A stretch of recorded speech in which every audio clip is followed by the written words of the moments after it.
Bismillahirrahmanirrahim. Assalamualaikum warahmatullahi wabarakatuh. Alhamdulillahirrabbilalamin. Wassalatu wassalamu ala asrofil anbiya'i wal mursalin Sayyidina wa maulana Muhammadin wa barik wa salim ajmain amma ba'du. Baik para pemirsa dan pendengar dari Romaiso TV dan juga Radio DS, kembali lagi bersama kami di live kajian bersama beliau Ustadz Muhammad Abdul Tuasikal, yang mana di kesempatan siang menjelang sore hari ini kembali kita akan membahas tentang kitab Syama'il Muhammadiyah karya Imam Tirmizi, yang di kesempatan kali ini membahas tentang umur Nabi Sallallahu Alaihi Wasallam. Dan untuk para pemirsa dan pendengar dari Romaiso TV dan juga Radio DS, bila mana nanti ingin menyampaikan pertanyaan kepada beliau Ustadz Muhammad Abdul Tuasikal, dan bila mana nanti juga masih disediakan waktu ataupun masih ada waktu untuk bertanya, kami membuka kesempatan untuk Anda bertanya kepada Ustadz Muhammad Abdul Tuasikal, tentunya di nomor interaktif di 0812 28185131, 0812 28185131. Dan baiklah para pemirsa dan pendengar dari Romaiso TV dan juga Radio DS, berhubung Ustadz sudah berada di studio dari Radio Darus Sholihin, langsung saja kami hadirkan untuk Anda live kajian bersama Ustadz Muhammad Abdul Tuasikal. Dan kepada pemirsa dan pendengar dari Romaiso TV dan juga Radio DS, kami ucapkan selamat menyaksikan, dan kepada Ustadz kami persilahkan. Alhamdulillahirrabbilalamin. Wassalatu wassalamu ala rasulillah wa ala alihi wa sahbihi wasallam. Puji syukur kita panjatkan pada Allah. Salawat dan salam semoga tercurah pada Nabi besar kita Muhammad sallallahu alaihi wasallam. Siang hari ini seperti biasa kita kembali melanjutkan kitab Syama'il Muhammadiyah karya Imam Tirmizi, menginjak bab-bab akhir. Sekarang tentang umur Rasulullah sallallahu alaihi wasallam. Lalu nanti kita akan mengulas lagi sedikit tentang wafatnya baginda Nabi kita Muhammad sallallahu alaihi wasallam. Ya, monggo bisa dibaca. Bab 53. Umur Rasulullah sallallahu alaihi wasallam. Penulis rahimahullah membuat bab ini untuk menerangkan berapa banyak umur Nabi sallallahu alaihi wasallam, di mana dalam sebagian hadis disebutkan bahwa beliau hidup selama 60 tahun. Dan dalam riwayat lainnya disebutkan bahwa umur beliau adalah 63 tahun. Sedangkan dalam riwayat lainnya lagi bahwa umur beliau adalah 65 tahun. Jadi ada penyebutan macam-macam sini umur Nabi sallallahu alaihi wasallam. Dalam sebagian hadis disebutkan 60 tahun, sebagiannya lagi 63, sebagian lagi 65. Nanti ada catatan menarik dari Syekh Abdul Razak tentang hal ini. Ya, monggo. Penelitian tentang hal tersebut akan dijelaskan di bawah ini. Hadis 378. Ahmad bin Mani bercerita kepada kami. Ia berkata, Rauh bin Ubadah bercerita kepada kami. Ia berkata, Zakaria bin Ishak bercerita kepada kami. Ia berkata, Amr bin Dinar bercerita kepada kami. Dari Ibnu Abbas, ia berkata, Nabi Shallallahu Alaihi Wasallam tinggal di Mekah selama 13 tahun dan beliau mendapat wahyu. Sedangkan di Madinah selama 10 tahun. Beliau wafat pada usia 63 tahun. Nabi SAW tinggal di Mekah selama 13 tahun. Yuha ilai, diberi wahyu, lantas beliau itu tinggal di Madinah 10 tahun. Kemudian watufiya wa huwa ibnu thalathin wa sittin. Dan ketika meninggal dunia umur Nabi SAW 63 tahun. Coba lihat keterangan dari Syekh Abdul Razak. Dalam hadis ini diterangkan rincian tahap-tahap kehidupan Nabi Sallallahu Alaihi Wasallam. Beliau tinggal di Mekah selama 40 tahun sebelum diangkat menjadi Nabi. Nah, sebelum diangkat jadi Nabi, Nabi SAW sudah tinggal di Mekah itu selama 40 tahun. Terus? Kemudian beliau diangkat menjadi Nabi pada usia 40 tahun. Dan umumnya para Nabi memang diangkat di usia matang 40 tahun tadi. Maka ada keistimewaan usia 40 tahun dibandingkan dengan yang lainnya. Sampai-sampai di dalam ayat Al-Quran diajarkan ketika telah menginjak arba'ina sanah, Terus doa yang diajarkan, Rabbi auzi'ni an ashkura ni'mataka allati an'amta alayya wa ala walidayya wa an a'mala salihan tarda wa aslih li fi dzurriyyati inni tubtu ilaika wa inni minal muslimin. Nah, itu keistimewaan 40 tahun tadi. Dan di usia 40 tahun tadi Nabi Shallallahu Alaihi Wasallam diangkat jadi nabi. Ya, beliau diutus menjadi seorang nabi Shallallahu Alaihi Wasallam. Terus. Dan tidak ada perselisihan pendapat di antara para ulama dalam hal tersebut. Ya, tentang usia 40 tahun tadi diangkat jadi nabi, tidak ada perselisihan para ulama dalam hal ini. Lalu, mereka juga sepakat bahwa beliau Shallallahu Alaihi Wasallam hidup di Madinah setelah hijrah selama 10 tahun. Nah, setelah hijrah, Nabi SAW itu hidup 10 tahun di Madinah. Lalu, perselisihan mereka adalah tentang lama beliau tinggal di Mekah setelah diangkat menjadi nabi sampai hijrah. Dan yang benar adalah yang disebutkan di dalam riwayat ini. Nah, riwayat ini ya, riwayat dari Ibnu Abbas radhiyallahu anhu. Terus. Dan riwayat yang lainnya bahwa beliau di Mekah setelah diangkat menjadi nabi sampai hijrah adalah 13 tahun. Jadi 13 tahun yang keberadaan beliau setelah diangkat jadi nabi, ya. Beliau tinggal di Mekah 13 tahun, baru kemudian hijrah ke Madinah dan tinggal di Madinah 10 tahun. Terus. Sehingga jumlah semua waktu itu adalah 63 tahun. Nah, jadi kalau di total sebelum diangkat jadi nabi 40 tahun, terus di Mekah 13 tahun, terus di Madinah 10 tahun. Lalu. Inilah yang ditekankan oleh Ibnu Abbas radhiyallahu anhuma. Di sini ia berkata, beliau wafat pada usia 63 tahun. Ini adalah pendapat mayoritas, lebih tepat dan lebih mansyur tentang usia Nabi Sallallahu Alaihi Wasallam. Ya, terus. Hadis 379. Muhammad bin Bashar bercerita kepada kami. Ia berkata, Muhammad bin Ja'far bercerita kepada kami. Dari Syu'bah, dari Abu Ishaq, dari Amir bin Sa'ad, dari Jarir, dari Muawiyah, dari Jarir mendengarnya berkhutbah. Ia berkata dalam khutbahnya, Rasulullah Shallallahu Alaihi Wasallam wafat dalam usia 63 tahun. Demikian juga Abu Bakar dan Umar. Dan aku sekarang berusia 63 tahun. Ini mengatakan adalah Muawiyah. Ia mendengar ana sami'ahu yakhtub. Qal, Rasulullah SAW itu meninggal dunia usia 63, Abu Bakar juga demikian, Umar juga demikian, dan saya saat ini usia 63. Terus. Kandungan hadis ini sama dengan hadis sebelumnya tentang usia Nabi Sallallahu Alaihi Wasallam. Beliau berusia 63 tahun. Ia, Muawiyah, menambahkan bahwa itu juga adalah usia Abu Bakar dan Umar, serta usia Muawiyah radhiyallahu anhu ketika ia berkhutbah seperti itu. Ia berharap jika ia wafat pada tahun itu juga, pada usia 63 tahun. Akan tetapi, ia hidup sampai berusia sekitar 80 tahun. Muawiyah malah hidup, diberikan karunia umur panjang sampai 80 tahun. Terus. Hadis 380. Husain bin Mahdi al-Bashri bercerita kepada kami. Ia berkata, Abdul Razak bin Juraij bercerita kepada kami dari Az-Zuhri, dari Urwah, dari Aisyah bahwa Nabi Shallallahu Alaihi Wasallam wafat pada usia 63 tahun. Ya, yes. Hadis ini semakna dengan hadis Muawiyah dan Ibnu Abbas radhiyallahu anhu di atas tentang usia Nabi Shallallahu Alaihi Wasallam. Ya, terus hadis 381. Hadis 381. Ahmad bin Mani dan Yakub bin Ibrahim Ad-Duraki bercerita kepada kami. Ad-Dawraki bercerita kepada kami. Keduanya berkata, Ismail bin Ulayyah bercerita kepada kami.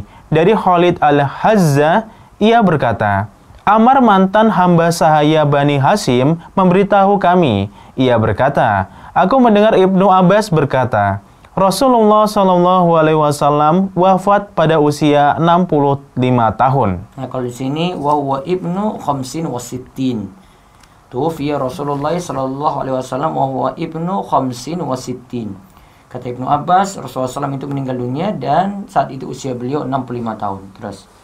Riwayat Ibnu Abbas radhiyallahu anhuma ini bertentangan dengan riwayat yang pertama di atas. Sedangkan riwayat yang menjadi panduan sebagaimana yang ditetapkan oleh para ulama adalah riwayat yang pertama yang menyebutkan bahwa Nabi Shallallahu Alaihi Wasallam wafat pada usia 63 tahun. Nah, jadi yang lebih ma'ruf dan kita kenal juga beliau wafat pada usia 63 tahun tadi. Terus. Sedangkan riwayat lainnya yang bersumber dari Ibnu Abbas yang bertentangan dengannya adalah riwayat yang syadz, rancu, atau harus ditakwil. Nah, ini riwayat yang syadz atau kita takwil. Kalau seandainya hadisnya itu sahih, ya kita takwil dengan pemahaman yang lainnya.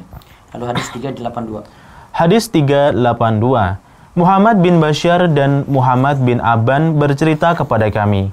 Mereka berdua berkata, Mu'adz bin Hisham bercerita kepada kami. Ia berkata, ayahku bercerita kepadaku dari Qatadah, dari Al-Hasan, dari Dawfal bin Hanzalah bahwa Nabi SAW wafat pada usia 65 tahun. Abu Isa berkata, kami tidak mengetahui kalau Dawfal pernah mendengar Nabi SAW bersabda, dan ia sudah dewasa pada masa Nabi SAW masih hidup. Nah, terus hadis ini bertentangan dengan riwayat-riwayat yang masyhur, sahih dan jumlahnya banyak bahwa umur Nabi SAW ketika wafat adalah 63 tahun. Ya, terus. Abu Isa berkata, kami tidak mengetahui kalau Dawfal pernah mendengar Nabi SAW bersabda, dan ia sudah dewasa pada masa Nabi SAW masih hidup. Maksudnya, status sebagai sahabat perlu ditinjau ulang, karena ia sudah dewasa pada masa Nabi SAW, tetapi tidak ada bukti bahwa ia pernah mendengar sabda Nabi SAW secara langsung. Tidak ada bukti dia pernah mendengar sabda Nabi SAW secara langsung. Terus, hadis 383. Hadis 383. Ishaq bin Musa al-Ansori bercerita kepada kami. Ia berkata, Man bercerita kepada kami. Malik bin Anas bercerita kepada kami. Dari Rabi'ah bin Abi Abdirrahman, dari Anas bin Malik, bahwa ia, Rabi'ah, mendengarnya berkata, Rasulullah SAW tidak tinggi dengan postur yang sangat tinggi, dan juga tidak pendek, tidak sangat putih, dan juga tidak hitam. Tidak sangat keriting dan juga tidak lurus. Allah mengutusnya pada usia 40 tahun. Beliau berdakwah di Mekah selama 13 tahun dan di Madinah selama 10 tahun. Allah mewafatkannya pada usia awal 60-an tahun dan uban yang ada di kepala dan jenggotnya adalah 20 helai. Ya. Hadis 384. Jadi kalau di sini umurnya 40, terus di Mekah 10 tahun, di Madinah 10 tahun, 60. Yang di sini 60. Makanya tadi Syekh Abdul Razak katakan ada 3 riwayat yang bicarakan, ada yang usia 63, ini yang lebih tepat. Ada yang usia 65. Tadi yang riwayat yang syadz alias lemah. Kemudian ada yang usia 60 di sini ketika Nabi SAW meninggal dunia. Kita baca lagi hadis 384. Hadis 384. Qutaibah bin Sa'id bercerita kepada kami dari Malik bin Anas, dari Rabi'ah bin Abi Abdirrahman, dari Anas bin Malik dengan hadis yang seperti sebelumnya. Hadis ini sudah disebutkan di bagian pertama buku ini dan penulis mengulanginya lagi di sini karena di dalamnya disebutkan Allah mewafatkan pada usia awal 60-an tahun dan dalam riwayat ini umur Nabi SAW ketika wafat adalah 60 tahun. Akan tetapi yang sahih benar dalam hal ini adalah pembulatan angka dalam sebagian riwayat. Yang menguatkan hal ini bahwa Imam Muslim meriwayatkan dari Anas yang isinya sesuai dengan pendapat jumhur, mayoritas ulama. Ia berkata, Rasulullah wafat pada usia 63 tahun. Nah, itu kata Anas, Rasulullah wafat pada usia 63 tahun. Maka tidak bertentangan dengan riwayat yang lebih masyhur tadi. Nah, sekarang kita lanjut setelah bab 53, bab 54. Maja'a fi wafati Rasulullah sallallahu alaihi wasallam, tentang wafatnya Rasulullah sallallahu alaihi wasallam. Ya, dibaca. Bab 54. Wafatnya Rasulullah Shallallahu Alaihi Wasallam. Ketika penulis sudah menyelesaikan apa saja yang harus disebutkan berkaitan dengan syama'il Nabi kita Shallallahu Alaihi Wasallam, maka ia melanjutkan pada bab ini untuk menyebutkan musibah yang sangat besar ini, yang mengejutkan semua orang yang terkena dengan musibah ini, yaitu wafatnya Nabi Shallallahu Alaihi Wasallam. Sesungguhnya wafat beliau adalah musibah yang paling besar dan paling dahsyat. Hati-hati para sahabat dan jiwa-jiwa mereka yang suci, di mana Allah memuliakan mereka dengan menjadikan mereka sebagai para sahabat nabinya, menemani beliau dan mendengarkan hadis beliau, menjadi tertekan karena musibah besar ini. Bahkan sebagian di antara mereka ada yang benar-benar ragu tentang berita tersebut. Nah, ada yang benar-benar ragu juga. Ada yang sudah dengar berita namun ragu.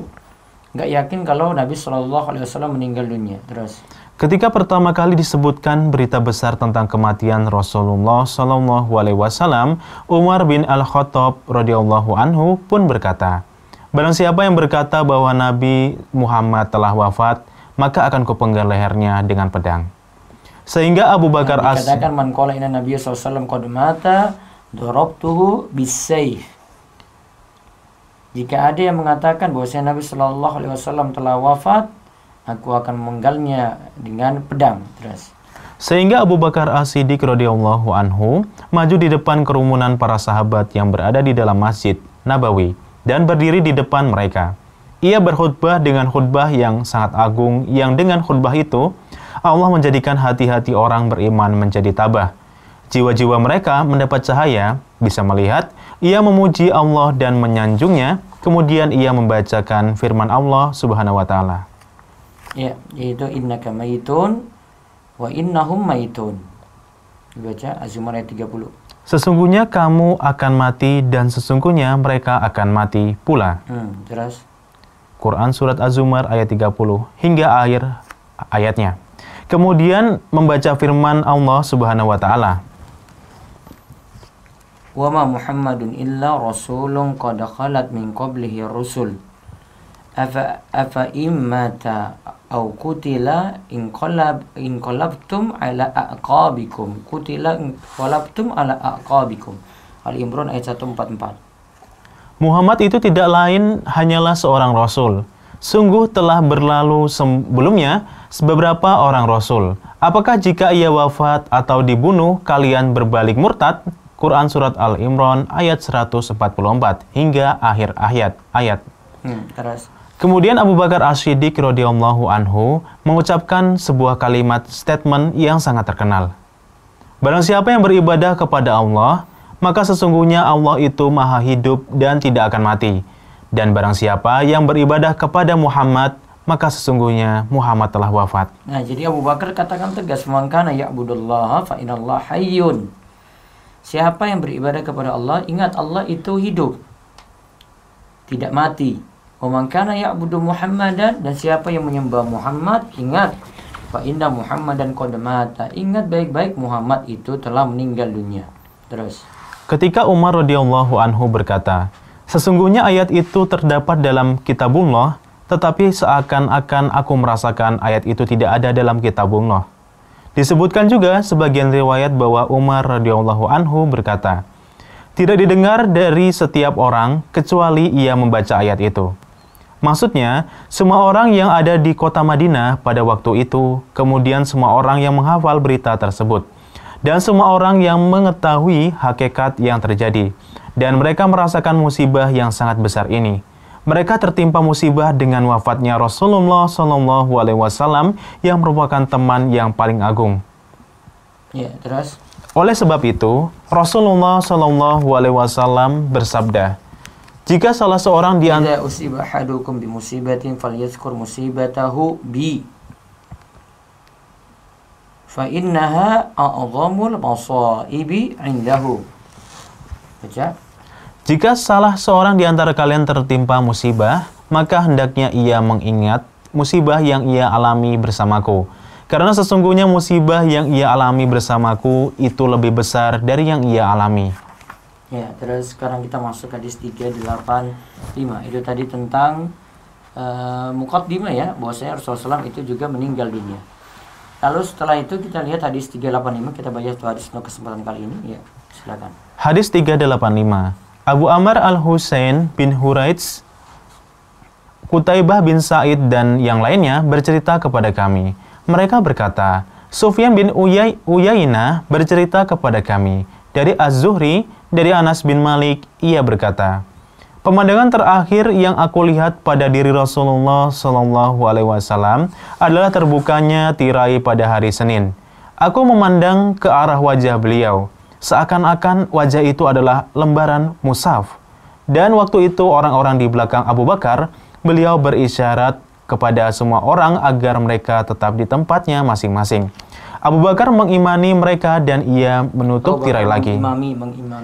Abu Bakar mengimami mereka dan ia menutup tirai lagi. Dan Rasulullah SAW wafat pada akhir hari itu. Yaitu hari tadi disebut Yaumal Isnain, hari Senin. Ya, terus.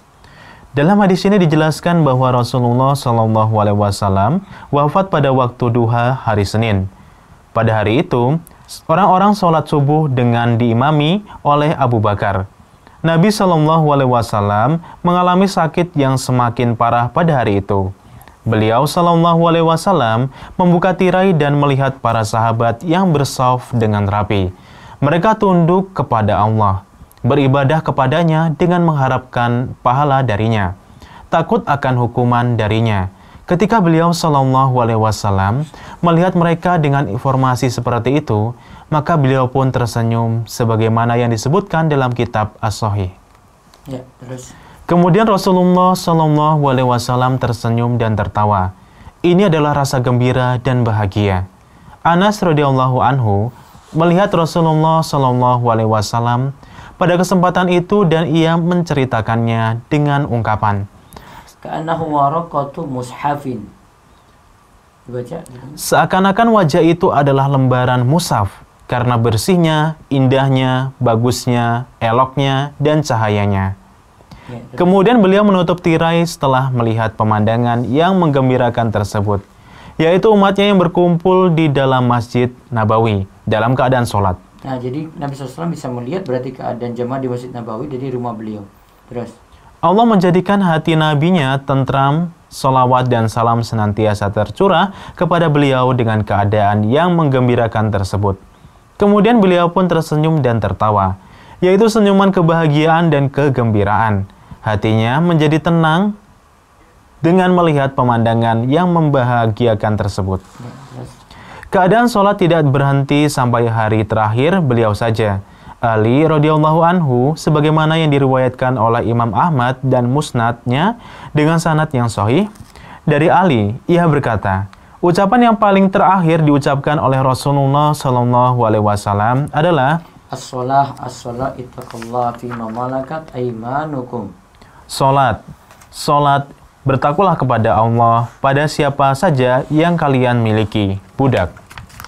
Bahkan ada riwayat yang lebih hebat lagi yang diriwayatkan oleh Ibnu Majah dalam sunannya dengan sanad yang sahih. Dari Anas, ia berkata, wasiat Rasulullah SAW yang paling banyak ketika beliau hampir wafat, ketika nyawa di kerongkongan adalah dirikanlah sholat dan berbuat baiklah kepada kalian pada siapa saja yang kalian miliki, budak. Juga disebutkan dalam riwayat Ummu Salamah radhiyallahu anhuma, yaitu istri Nabi SAW. Wasiat Rasulullah SAW yang paling banyak ketika beliau akan wafat, dirikanlah sholat dan berbuat baiklah kalian kepada siapa saja yang kalian miliki, budak. Ya, kalimatnya hampir sama tadi dari Anas, as-sholah wa mamalakat aimanukum. Juga dari istri Nabi SAW, Ummu Salamah, as-sholah wa mamalakat aimanukum. Sholat dan ingat pada budak yang kalian itu miliki. Terus. Bahkan Nabi, nafasnya tersengal-sengal di dadanya dan lidahnya tidak mampu mengucapkannya. Ini menunjukkan kepada kita tentang betapa tinggi kedudukan sholat dalam Islam. Ketika Nabi SAW tersenyum, maka para sahabat sangat bergembira. Ketika mereka mengira bahwa Nabi SAW akan maju mengimami mereka pada sholat subuh tersebut. Akan tetapi beliau hanya berisyarat kepada Abu Bakar dan semua sahabat yang bersamanya untuk tetap di tempat. Dan ia menutup tirai lagi. Maksudnya menurunkan tirai kembali dan beliau tinggal di rumahnya sampai nyawanya dicabut pada waktu duha hampir berakhir hari itu. Itu waktu duha hari Senin, terus. Ini adalah pendapat yang sahih bahwa waktu beliau sholat adalah ketika waktu duha sudah hampir berakhir pada hari itu. Ini adalah ijma para ahli sejarah Nabi. Ya, mereka katakan ahli sejarah Nabi SAW itu meninggal dunia pada waktu duha tadi. Ya, terus. Sedangkan perkataan Anas di sini, dan Rasulullah SAW wafat pada hari itu. Bisa jadi maksudnya adalah tersebarnya berita tersebut kepada semua orang. Karena beliau SAW wafat pada saat waktu duha sudah hampir habis pada hari Senin. Dan waktu itu semua orang sedang mengalami kegoncangan dengan masalah tersebut dan ragu dengan berita tersebut. Mereka meminta kejelasan kepada Abu Bakar As-Siddiq radhiyallahu anhu ketika ia memandang wajah Rasulullah SAW, maka ia membaca firman Allah. Innaka mayyitun wa innahum mayyitun. Sesungguhnya kamu akan mati dan sesungguhnya mereka akan mati pula. Ayat 30 terus. Kemudian ia mencium dahi antara kedua mata Rasulullah SAW. Kemudian ia berkhutbah di hadapan semua orang yang memberitahu mereka tentang berita duka yang besar tersebut dan musibah yang besar itu. Walaupun tadi disebutkan Abu Bakar ya, sebelumnya itu juga sahabat-sahabat yang lain tahu Nabi SAW itu meninggal dunia. Kemudian Abu Bakar yang ingatkan. Tadi sudah dijelaskan riwayatnya. Abu Bakar yang ingatkan seperti Umar yang tidak percaya Nabi SAW meninggal dunia, kemudian Abu Bakar yang menegurnya, innaka mayyitun wa innahum mayyitun. Wallahu alam, sampai di hadis 385 sampai hadis 386 dan seterusnya, insyaallah kita bisa rampungkan di hari-hari tersisa yang ada di bulan Ramadan ini. Baik, bisa dibaca kalau ada pertanyaan.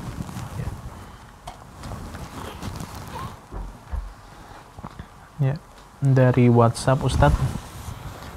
Afwan Ustadz, kami dari salah satu sekolah di Depok ingin mengadakan kajian online via Zoom dan pematerinya adalah Ustadz Abdul Twasikal. Apakah kira-kira bisa? Nanti tinggal menyesuaikan waktu saja. Waktu online cuma jam 2 ini, jam 2 siang, 8 malam sama habis subuh. Ya. Bisa manfaatkan itu saja. Waktu tambahan mohon maaf tidak ada karena disiapkan untuk kegiatan yang lainnya. Selanjutnya, bismillah izin bertanya Ustadz, tolong tipsnya Ustadz dulu untuk membagi waktu antara kuliah sambil menimba ilmu agama Ustadz. Dan apakah masih ada waktu main setelah membagi waktu antara dua hal tersebut? Yang penting pintar manage waktu. Ya waktu mainnya pasti berkurang. Tapi yang penting sudah punya modal dulu bahasa Arab, nanti akan mudah untuk menguasai ilmu agama yang lainnya. Ya, terus. Selanjutnya, Ustadz, tadi barusan Ustadz membahas tentang pajak. Mungkin tadi pagi. Ya. Kesimpulan saya pajak di negara kita kan haram karena tidak memenuhi syarat tadi. Iya, syarat 6 tadi yang disebutkan tadi pagi. Perkenalkan Ustadz, nama saya Lartomo dari Kediri, Jatim. Ya. Bekerja di bidang perdagangan kebutuhan ternak. Saya merasa terzolimi karena beban pajaknya banyak. Untuk itu, saya mau mohon info, siapa tahu Ustadz punya jamaah sebagai konsultan pajak yang mampu mensiasati pajak, bayar minimal tetapi aman untuk negara. Terima kasih Ustadz. Ada sih kenalan saya dulu, kakak angkatan juga di UGM. Nanti coba saya berikan nomornya nanti insya Allah. Nah ini foto nanti terus kasih ke dia. Ya, Pak Ahdi. Ya. Nanti kirim ke WA tadi yang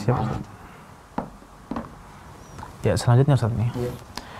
Saya mau bertanya Ustadz, kewajiban atau pendidikan apa yang masih diberikan bagi orang tua kepada anak yang sudah balik dan sudah bekerja? Sudah balik, sudah bekerja. Diulang tadi? Kewajiban atau orang tua pada anak. Dia cuma saran ke saya, penting ilmu-ilmu yang dia butuhkan, anak ini butuhkan setiap waktunya ya. Seperti sholat, ibadahnya dia harus perbaiki, kewajiban-kewajiban, kayak puasa, kalau punya kelebihan harta ya zakat.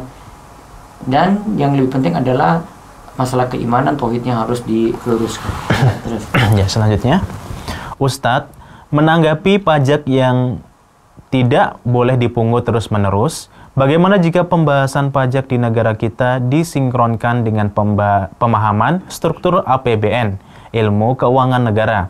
Kapan penerimaan diperoleh, kapan pengeluaran dikeluarkan, dan kapan pembiayaan dilakukan, sehingga bisa diketahui kondisi negara sedang defisit atau surplus. Allah alam, itu kebijakan dari orang-orang di atas yang nanti akan memikirkan itu. Sebenarnya karena pendapatan kita terlalu fokus pada pajak, nggak mau fokus pada usaha real yang nanti mengembangkan potensi masyarakat begitu. Allah alam. Ya. Selanjutnya, ayah saya rahimahullah seorang pensiunan pajak dan tabungan pensiunannya jatuh atas nama saya. Apakah saya berdosa menerima pensiunan setiap bulannya, dan bagaimana sedekah atau zakat yang dikeluarkan selama ini? Kalau tanya zakatnya, saya tidak sarankan dari zakat dari harta itu ya. Bisa ini harta bermasalah, yang ada cuci harta. Kalau memang punya penghasilan lain, tidak bergantung pada pensiun tadi, uang pensiun tadi, mendingan uang pensiun tadi dicuci, disedekahkan untuk bantu orang-orang miskin. Namun istilahnya mencuci harta. Ya. Ya. Selanjutnya, Ustadz, Ana mau bertanya, hukum animasi kartun Nabi atau kartun Islami apakah diperbolehkan? Semisal, untuk mengajarkan kepada anak-anak, dan apa hukum animator tersebut? Gambar utuh tidak boleh. Ini sepakat ulama-ulama ya. Sepakat para ulama. Sudah kita jelaskan juga pernah di pembahasan harta haram muamalah kontemporer, itu tidak dibolehkan, tidak dibenarkan. Sehingga harus timbang-timbang tentang hal ini. Wallahu a'lam. Selanjutnya, Ustadz, saya ingin bertanya, saya sudah membuat list aktivitas harian untuk memaksimalkan ibadah dan duniawi perkuliahan komputer, tetapi masih belum bisa disiplin. Bagaimana nasihat Nabi atau para ulama salaf dalam mendisiplinkan diri?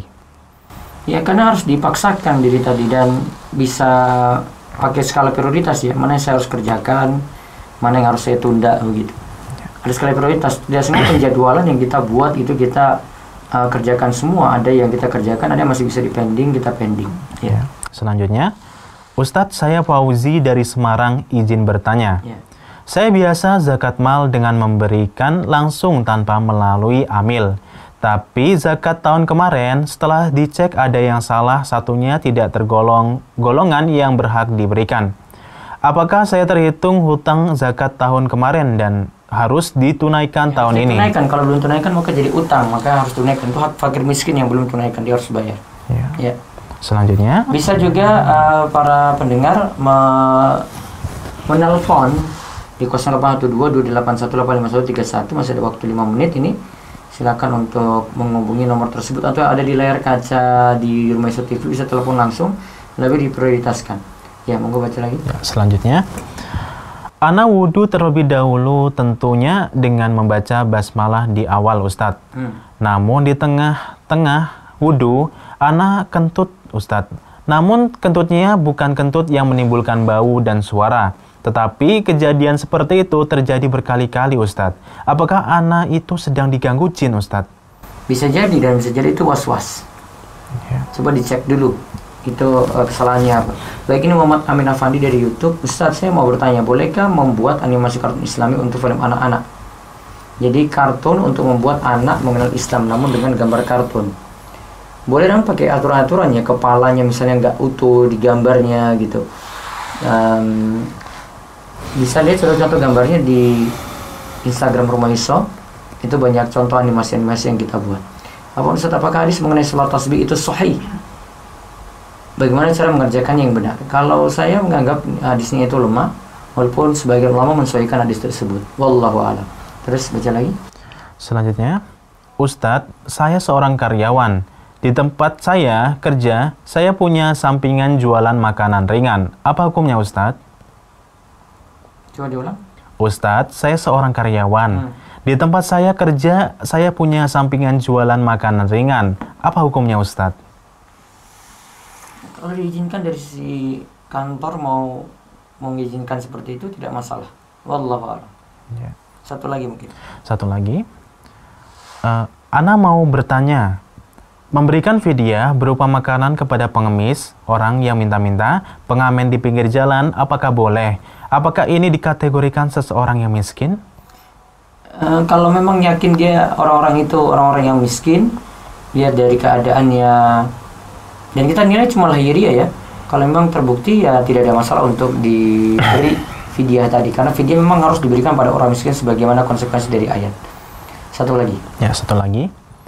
Ustadz, Ana Siti Hidayah dari Belitung Timur mau nanya apakah boleh sholat witir setelah tarawih dan setelah sholat tahajud? Jazakumullah khairan. Tarawih, witir, malam tahajud lagi tidak perlu tutup witir, atau tarawih tanpa witir, malamnya tahajud baru tutup witir. Yang jelas tidak boleh ada dua witir dalam satu malam. La witrani fil lail, kata Nabi SAW, tidak ada dua witir dalam satu malam. Baik, itu saja yang kami sampaikan untuk siang hari ini. Nanti malam ada tema menarik terutama untuk anak-anak muda. Ya, mau mendengarkan nanti bisa standby di channel Rumeso TV dan medsos Rumeso yang lainnya. Silakan gali ilmu yang bermanfaat. Insya Allah malam ini dengan tema masih untuk anak-anak remaja. Ya, untuk anak-anak remaja temanya adalah nikmati cinta tanpa pacaran. Ini menjalankan hadis Nabi SAW. Ya, la yu'minu ahadukum hatta yuhibba li akhihi ma yuhibbu li nafsi. Seorang tidaklah beriman dengan iman yang sempurna sampai dia mencintai saudaranya seperti dia mencintai dirinya sendiri. Demikian kita tutup. Subhanakallahumma bihamdika. Assalamualaikum warahmatullahi wabarakatuh. Waalaikumsalam warahmatullahi wabarakatuh. Baik para pemirsa dan juga pendengar dari Rumeso TV dan juga Radio DS, itu tadi telah kami hadirkan untuk Anda live kajian bersama Ustadz Muhammad Abdul Tuasikal dengan pembahasan umur Nabi Sallallahu Alaihi Wasallam yang diambil dari kitab Syama'il Muhammadiyah karya Imam Tirmizi. Dan untuk para pemirsa dan pendengar dari Rumeso TV dan juga Radio DS, jangan tinggalkan kajian bersama Ustadz Muhammad Abdul Tuasikal yang nanti akan dimulai pada pukul 20 sampai 20.45 waktu Indonesia Barat, yang mana nanti akan membahas tentang bahas tuntas secara rutin hadis Arba'in An-Nawawiyah tentunya, yang akan membahas tentang tema yang tadi sudah disampaikan oleh Ustadz Muhammad Abdul Tuasikal tentunya para pendengar ya. Dan sampai di sini dulu para pendengar dan pemirsa dari Rumeso TV dan juga Radio DS, perjumpaan kita di kesempatan sore hari ini semoga dapat menjadi ilmu yang bermanfaat untuk para pemirsa dan pendengar sekalian. Kita tutup perjumpaan kita pada kesempatan sore hari ini dengan membaca doa kafaratul majelis. Subhanakallahumma wa bihamdika asyhadu alla ilaha illa anta astaghfiruka wa atubu ilaik. Wassalamualaikum warahmatullahi wabarakatuh.